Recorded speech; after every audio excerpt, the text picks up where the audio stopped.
Hello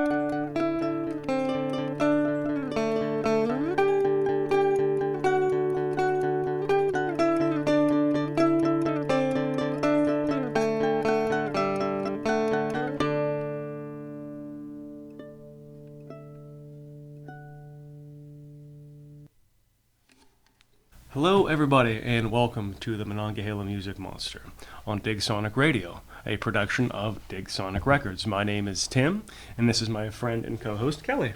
Hello. So, what is Dig Sonic Records? So, Dig Sonic Records is a label company that is just getting a startup. We're focusing on local music from the Pittsburgh area. We'll be promoting local bands, providing studio time for our artists. We're going to give up-to-date information and announcements on shows around the city.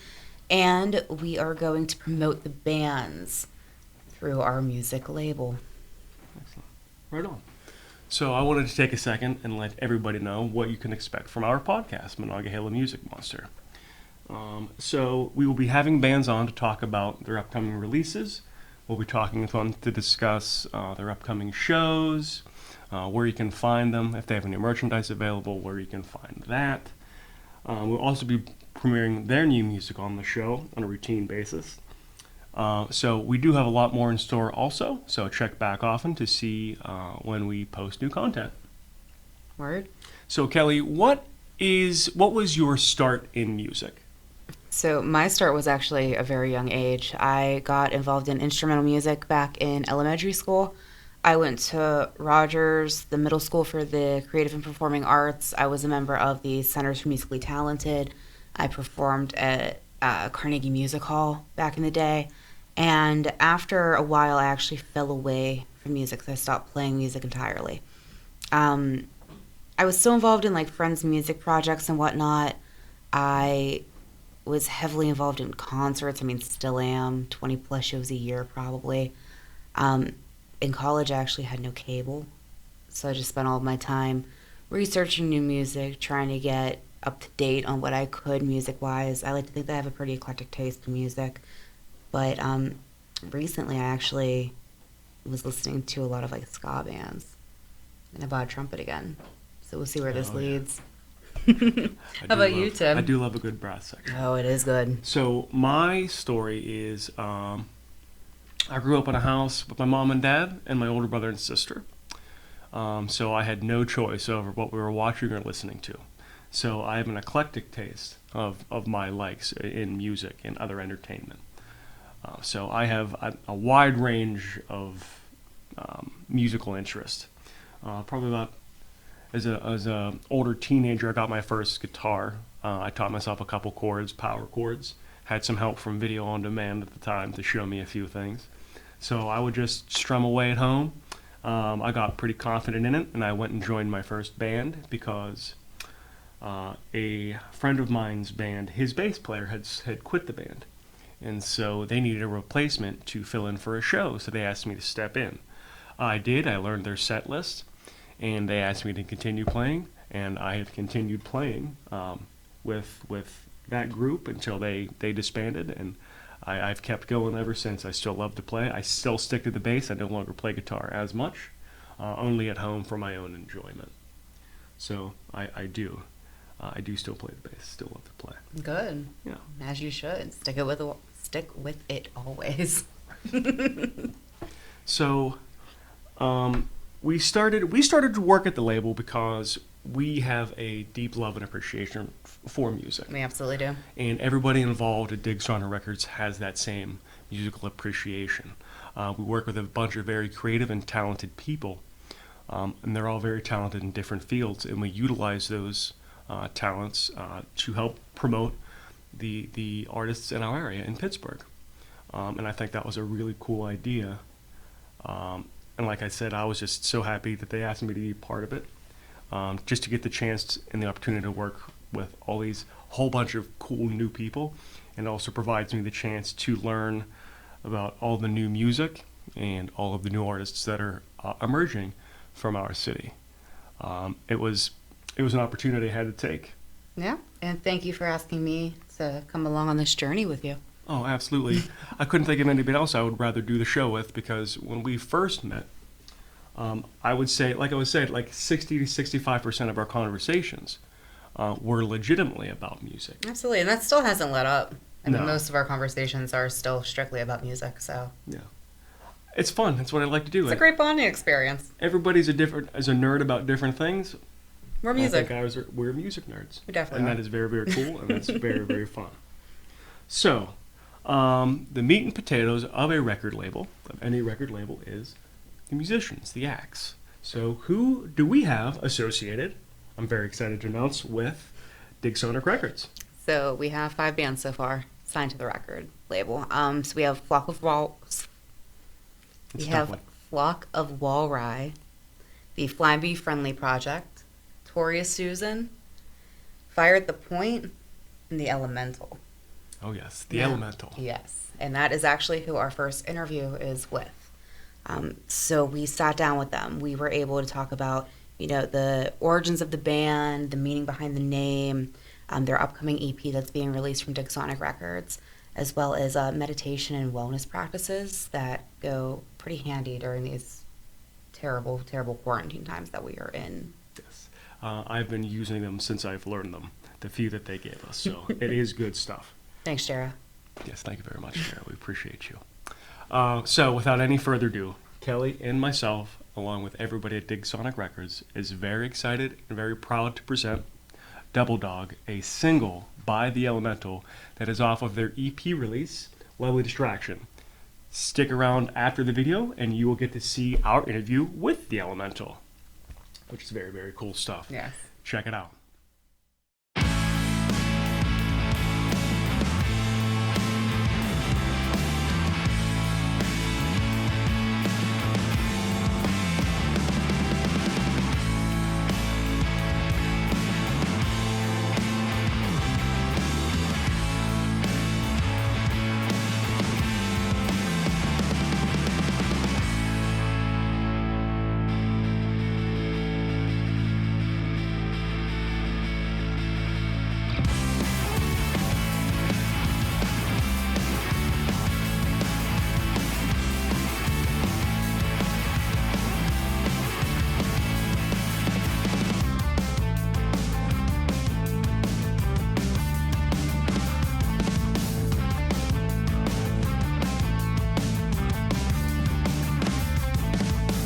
If you think you want it, you're gonna find it. If you believe in the cause, then get behind it. If you need to meditate, put your mind on it. But even if it hurts, don't be blind to it.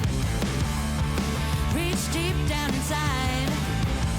You're gonna find what you seek. Don't wanna be a slave to your mind. Don't let it keep you trapped in time. The power inside is the power of one. The power of one is the power of all.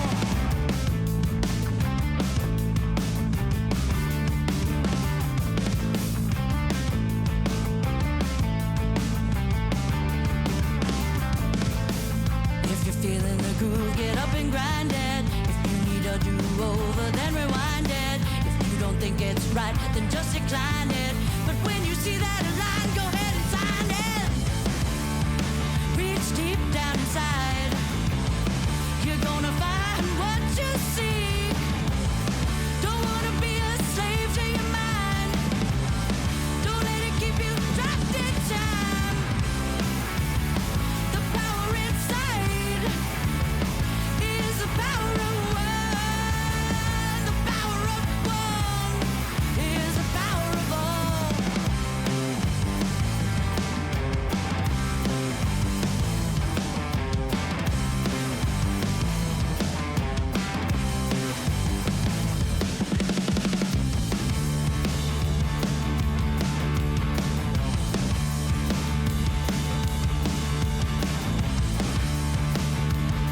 So shall we get started?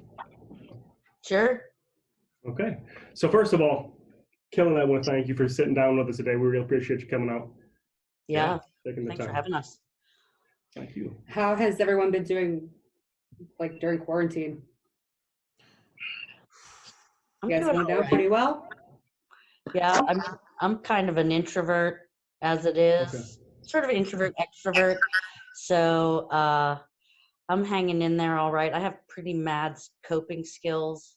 So I'm working Okay. those every day, all the time. So Right it's not on. that it's not that it's easy. It's that I'm working it. But I'm hanging in there. Other dudes? I'm teaching elementary school. Oh, very good. Right. Are you doing online? Well, I'm being sarcastic. I have 3 kids, so Oh, yeah. yeah. So we've been doing a lot of schoolwork in the mornings, and homeschool. yeah. All right. So what I'd like to do now is I'd take a roll call. Everybody introduce yourselves. Let everybody know what the instrument you play in the band. Sure. I'm Jara. I'm the singer and bassist, songwriter.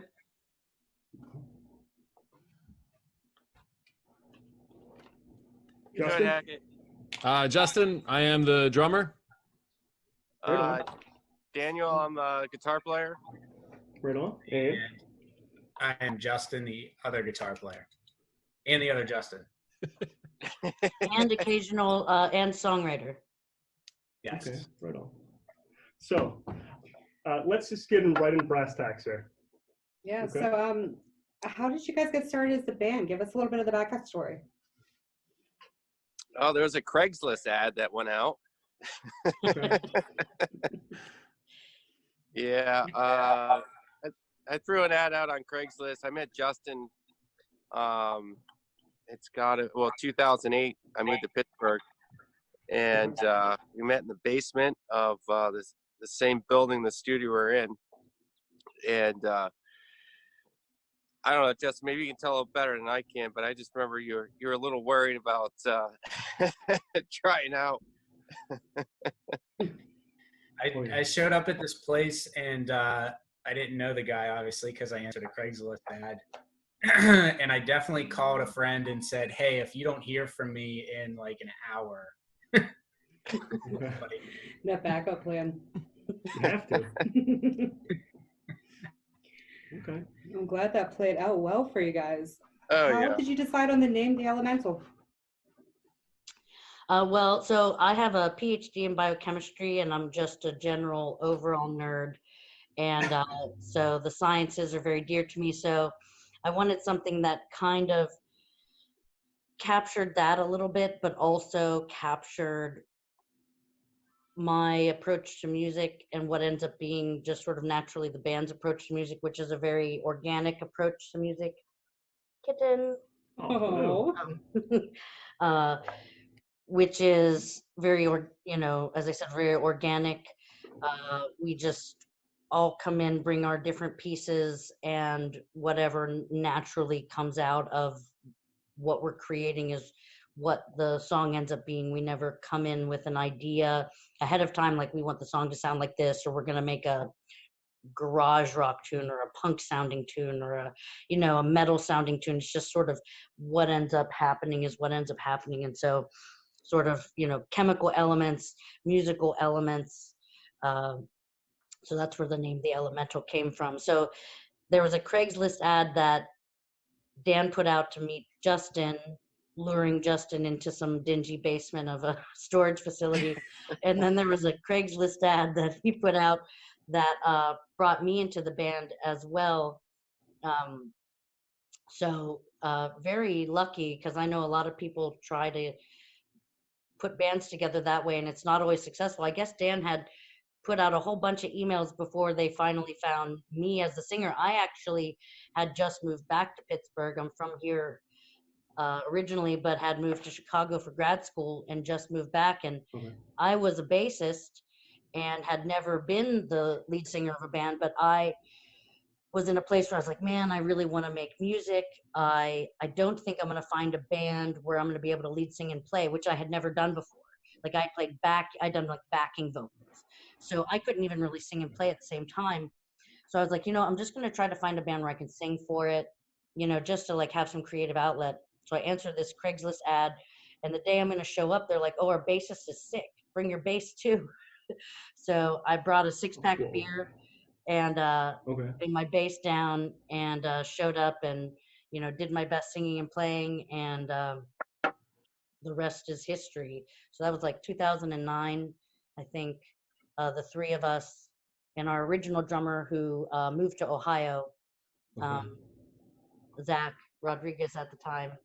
That's how we all started, and then traveled along, the years until we came across Justin, number 2, Justin over here, drummer. Right on. To finally find the final element to put us together into the rockin' foursome that we are now. Very cool. Awesome. It works well together, I will say. It's a good quartet. Thanks. So I'm going to jump right into the good stuff. So let's talk about your new EP.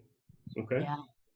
So for people who just discovered the Elemental, how would you guys describe your music to them? Also, what can they expect from Lovely Distraction? The ultimate question, the hardest question to answer. Yeah. I would say, we take, a dollop of funk and a chunk of metal and a little sprinkle of grunge and sort of mix it all together and create a sort of genre blending rock and roll sound that still sort of has fundamental just rock elements with these other things mixed in. So you might have one song that has a little bit more punk to it, another song that has a little more metal edge to it, something that's prettier, a little more melodic. I would say that almost all of our songs have a pretty solid melodic core, even if it gets noisier, grungier.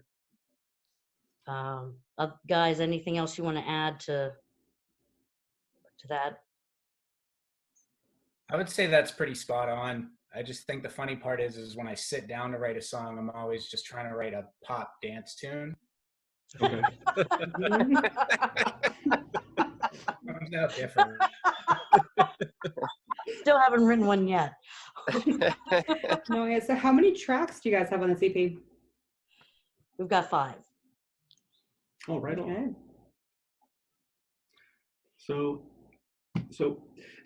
all 5 songs, is it all written for the EP, or is it material that was existed before that you decided to finally record? Most of it is newer. Actually, the single that we're releasing, Double Dog, is an older tune that we decided to record. It's actually, I don't even remember exactly when I wrote it. I was trying to prepare for the podcast and try to find my original notes and try to figure out when we wrote it. And I can't, might have been 2010, 2011. It's an older tune, but has been one that we've really loved for a long time. So we were excited to finally record it. And it's one of those songs that the content of it just sort of lasts. It ages well. So we were ready to finally get it out to the public. The rest of everything else is really new, I would say, within the last year, that we were stuff that we were really excited about getting out and releasing to the public and letting everybody hear sort of the newer stuff that we're coming up with. Okay. So how long did the recording process take? Did the pandemic affect it at all? No. Does anyone else remember? I don't remember specifically how long we took to record. I think recording took 3 days, 2 days, 2 or 3 days. Okay. Yeah. In and out. That's good stuff. Yeah. So I have to ask, what are you most proud of on your EP?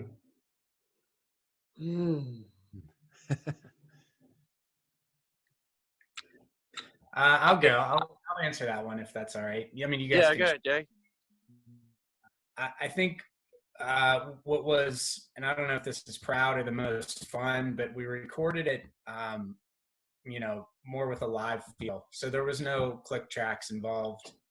And I think that just says something about, our tightness as a band and the energy that we feel when we play. So I think that's probably what I was most proud of out of that recording process. Yeah, this is the first time I've actually not used a click track in the studio. So we ran through every tune a few times with the click track, and it just didn't feel right. There's some I don't know, it felt like a robot or something going into it. But we took the click away, and then it felt like us.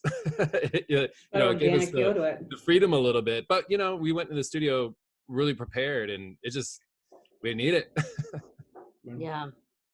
Yeah, yeah, I agree. Capturing that raw energy of our sound is something that I'm really excited about as well.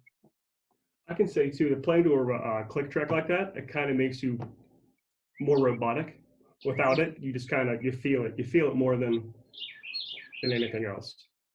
Yeah. Go ahead, Hackett. We went back and forth talking about it. Even afterwards, as a drummer, you think about it like, oh man, we didn't have a click track. Is that all right? What if I sped up this part, or what if I slow down a little too much here? Is it going to be noticeable? And Justin sent me this YouTube clip of a guy breaking down John Bonham and how he did not use a click in the studio, and they kind of forced some of his drum tracks into a click. I think it was the Fool in the Rain, but when they forced it into the click track, it didn't even feel right. This is one of my favorite drummers, so to hear that in a click and not feeling right was, I was able to sleep a little easier. If John Bonham can do it, I can certainly. Yeah, music, I believe, has to have that breath a little bit. Or maybe it doesn't have to have it. I mean, certainly there are plenty of fantastic tunes that have been recorded with a click track, but I think it can benefit from having that little bit of room to breathe and slow down a little bit, expand a little bit, and have that little bit of natural movement. Obviously, you can't be too far off or it's going to sound like crap, but having that slight variation, I think, gives it a little bit more life to it than when it's so staunchly calibrated to the click track. Beautiful. Yeah. So from the album, of all the songs you have on there, what are you most excited? Which of those songs are you looking forward to people hearing? Which one do you think they'll dig the most? Well, I don't know. I think it's all on, it's like saying, it's like asking somebody what their favorite song is, Right. Everybody's got a different mood they're in and a different, time, different place in their life they're in right now. So yeah, I'm thinking hopefully all of them will resonate with, with somebody on some level, Yeah. Absolutely. Yeah, I agree. The songs are pretty distinct from one another. So we're hoping that they can touch different parts of people, and Right. people can relate to them in different ways. So hopefully everybody or a lot of people will find something on the EP that resonates with them right now. I mean, this is crazy times. So, maybe during different times it'd be a little bit easier to answer. I think Double Dog, the single, that's a pretty high energy song. Very positive. I think a lot of people will find that one just fun and exciting to listen to. So maybe, that's why that one will be the one. That's why we picked it. We polled a bunch of people. We had a lot of people listen to the EP, and that was the one that sort of came out on top. But it was a pretty broad spread of what people liked. So it was a hard choice picking the single. Yeah, I like that one, but it was hard. I want to get back to, we were just speaking about interpretation a couple of seconds ago. So what's really cool about music is it can be interpreted so many different ways by so many different people. So in listening to the lyrics of Double Dog, it makes me think the song is about finding self-empowerment and how we're all connected to that with our own inner strength. Mm-hmm. So what inspired the song, and what does the song mean to you as a band? What is your interpretation? You really actually nailed it. I originally wrote the song. I had just started meditating regularly. I was going to some meditation classes, Shambhala practice, which is a Buddhist practice that has been westernized a bit to make it just a bit more palatable, a bit more accessible for Western practitioners. Okay. And when you're doing a mindfulness practice and your ego starts to fall away and you start to live in the moment more regularly, you do start to experience this self-empowerment that is different than an ego based self-empowerment where you're like, I did a thing and now I'm great. This is a different sort of, I am here in myself, here in this moment, and I'm here and alive, and this is great. This experience is great, and it's very empowering and freeing and joyful, and allows for this type of experience of life that's a lot fuller than anything that I had experienced before. And that was really profound to me. And that experience is what led me to write this song, Double Dog, this idea of encouraging, others to sort of go on this path of self-exploration and find that own power and strength in yourself. And everybody has it, and then we as a whole, were we to all engage in similar practices, or more of us to engage in similar practices where we're being mindful, then we as a society could hopefully move forward in more positive ways. That was sort of what the idea of the song was. Yeah, music is a great way to do that. Does anybody else in the band practice meditation? No. In and out of trying to do it. I'm not very good at it. I have a hard time quieting my mind. Maybe it's lack of focus. I should practice it more. But yeah, you're a prime. That means that you have an excellent fodder for it, because the more active your mind, the more often it's going to stray. So that means you bring it back to the breath, and then you have more options, more opportunities to practice. I feel like that segment had me like want to give it another go. So practice, but it's hard, and I'm not trying to claim that I meditate, tons all the time, or I'm a very disciplined practitioner. I try to practice mindfulness throughout daily life, just throughout my day, try to be mindful. It helps to regulate my emotional moods. I've had, depression and anxiety, and I've had multiple brain injuries. I've had multiple concussions, and that's messed with my emotions too. So mindfulness has been, well, when I wrote Double Dog, I didn't have those issues actually. But ever since then, I found mindfulness to be an important practice for me to just keep a handle on just living a more, I don't know if the best word is regulated, but just sort of a mellower, more even keel life on the daily. yeah, it's good to be centered. Yeah. So Tim and I had the pleasure of seeing the live footage. Where was that shot out, and when do you think it was shot? That was It was the Palace. That was the Palace. Oh, okay. Yeah. So I think October of 2018. Yes. Okay, very cool. Yeah. Who was the videographer? You know what? My cousin Eddie Obanoff did that, and that's his business, and I just think he did a fantastic job. Oh. And we had talked. He absolutely did. We talked about a bit before what we kind of wanted, and we said not so much stage, but a little raw feeling, and I think he just captured that so well. Yeah. He did.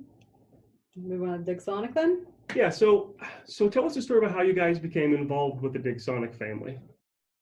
How did that come to be?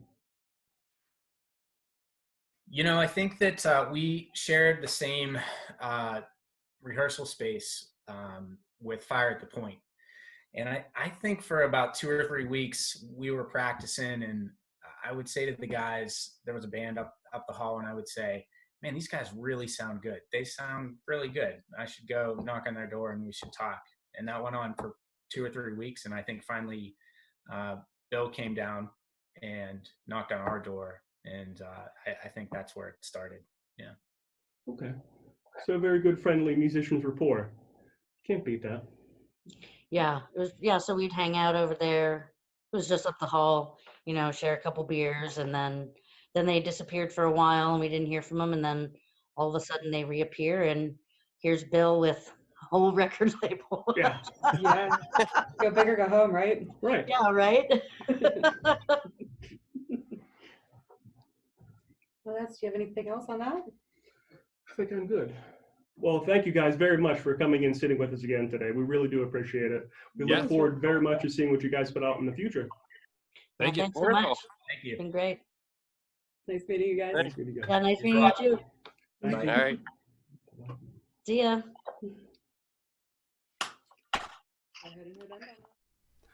Again, I really want to thank the Elemental for coming in and sitting down, taking that time to have that interview with us. We really appreciate it. We do appreciate you guys doing so. It was a fun time. Thank you guys. It was a lot of fun. We got a lot of cool information. We look forward to talking to you guys again, because I'm sure you will be putting out new music. And when you do, we will be there to know. It is our job to know. It is. It's our job to know. It is our job to know. So, let's say we had something we would like to add here, and that is, if you are a local musician, or you might know of a local musician that would want to come on our show, come on to Monongahela Music Monster, just have a sit down and talk with us. We can go back and forth, be music nerds with each other. We support each other. We would love to have you to reach out to us. If you visit www.bigsonicrecords.com, you can fill out a form there. In the subject line, just put podcast, give us a little bit about yourself, and we will get back to you very, very shortly to see if we can set something up. Yeah, and that site too. I mean, you can find information about, all of the bands that the label has signed so far. You can find out information about Tim and I, or anybody who is involved in the label. It's a wealth of knowledge that site holds. Yeah. So check it out. It truly is a one-stop shop. So, we will keep you updated. The site will be updated constantly for all the content that we will be putting out. So stay tuned. We have a lot of good stuff in store. Thanks for coming by. Listen local. Cheers, guys. Thanks, Tim. Thank you, Kelly. You're fun. You too. Bye. Bye.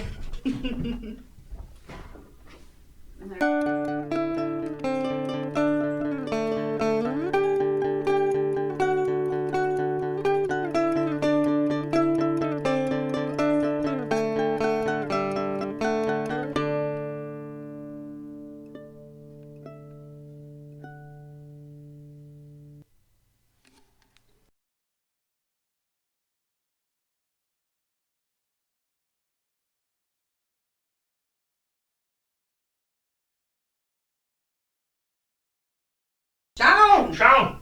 Sean! Can I hit stop?